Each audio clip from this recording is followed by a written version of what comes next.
Today is my last day here at WKBT. It's also one of the last days of May, which is Mental Health Awareness Month. Now, I've been a reporter at News 8 for more than 2 years, and I have to say I've covered some pretty cool stories. But on the other side, I've had to cover some really tough stories too. It's during those tragic stories that a person in my position kind of learns to talk the talk, so to speak. We learn to distance ourselves from the situation. Now, it's not that we're heartless or soulless people. Of course, we feel for the family who just lost a loved one to gun violence or a family displaced by a fire. We're human. But you have to remember that in those emotional moments, we have a job to do. So we have to separate ourselves from the situation to remain as neutral as possible. So in essence, I've learned to talk the talk. But unfortunately for me, ever since my brother died, I've been forced to also walk the walk. Tell me about your brother, Joey. Joey was a great kid, is a great kid. He always had a smile on his face, super witty, really funny. The Dimke family of Lino Lakes, Minnesota is your typical suburban family. 5 kids who were always active, and 2 loving parents who were always there and went above and beyond for their children.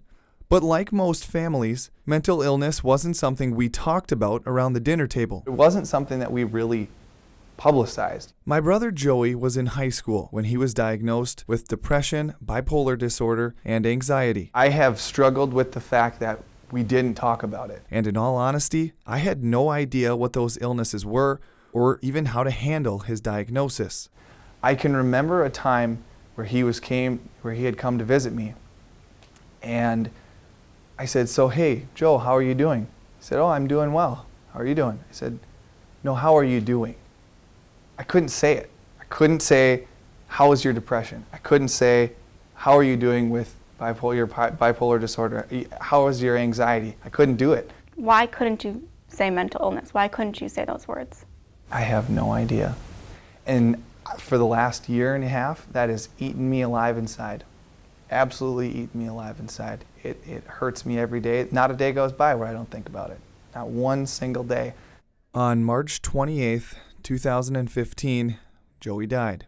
He hung himself in a tree in the front yard of our home. When you heard Joey committed suicide, what went through your mind?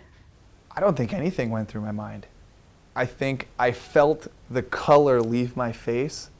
I think I felt my heart drop into my stomach. I never would have thought Joey would have taken his own life. Are you mad at him? No, I'm not.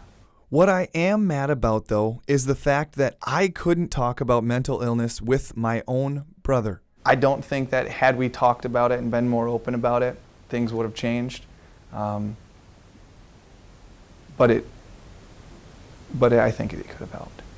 There is a stigma attached to mental illness, and that needs to change. I feel that in some way I kind of let him down by not being able to talk about it. And so that's why I want to do this. I want to share with the world how I screwed up so that they don't make those same mistakes that I did. I like to think that we can make some sort of difference. We can prevent someone from taking their own life if everyone just talks, just asks the question. It's not something easy to talk about, but if we do talk about it, I think we're going to save a lot of lives. What would you say to him right now? If I saw Joey right now, I'd probably punch him in the face for doing this to our family. I'd give him a big hug. I'd tell him that I love him. And I would just say, how is your depression? How is your anxiety? How are you dealing with your bipolar disorder? That's what I would say to him, first thing out of my mouth, after I punched him in the face. I want to thank one of my best friends in the entire world, Brittany Schmidt, for helping me with that story. We'll be right back.